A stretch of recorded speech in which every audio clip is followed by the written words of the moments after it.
Ito nakahiga. Kaso yung may injury, wala dito mga boss. Wala dito na yung may injury na naman. Saan na naman kaya napunta yun? Sa kabila na naman siguro siya. At tingnan ko lang yung may injury mga boss. Puntaan natin dito sa kabila mga boss. Tingnan natin yung may injury kung nandito. At para madala doon, para kumain. At ayusin ko lang. Yan sila Nandun yung may injury mga boss. At balikan ko na lang mamaya. Kasi may mga tao ron. Baka hindi umalis yung si Dugi. Kaya ito, dalhin ko muna doon para kumain. Ay, kawawa naman. Tara na. Yan sila.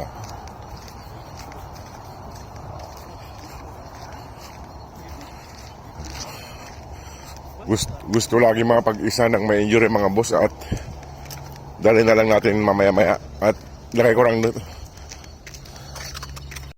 At pakainin ko lang itong mga to para hindi sila sumunod sa akin mamaya sa tawid kalsada. Unahin ko lang itong mga to para maalalayan ko yung isa. Kasi marami pang tao doon nakatambay. Doon sa pwesto niya. Nasa sulok siya Pakainin ko lang itong mga to para hindi magutom. Tara na. Si Mama Dog kasi ayaw niya doon sa may kwan. Ayaw niya doon sa may injury. Dinalayuan niya. Pasaway si Mama Dog. Doon mga boss. Ayun sila mga boss. Kaya sumunod. Kasi malapit naman na. Baka yung may injury mga boss ay ipadala mo natin kay Ma'am Clarice para maalagaan. Kasi tumatawid ng kalsada kahit may injury. Ayun mga boss, at malapit naman na. Hayaan ko na lang sila dyan para maasikaso ko yung isa.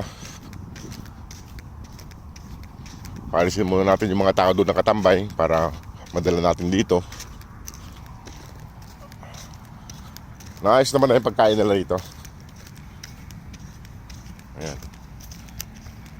Ay mga boss yung pagkain nila. Ayan, may tinapay. Ayan. O sige mga boss, at ayusin ko lang yung isa doon para mapakain siya. Kaya mga boss, maggagabi na po pala. Hapon na rito, hapon. At ayan yung isa parating na yung isa. Ayun At ayusin ko lang ito mga boss. Magandang hapon po sa inyo lahat. O kaya magandang gabi. Kaya alas 7 rito ng gabi. Alas 7 na. Gagabi na. Ayan siya.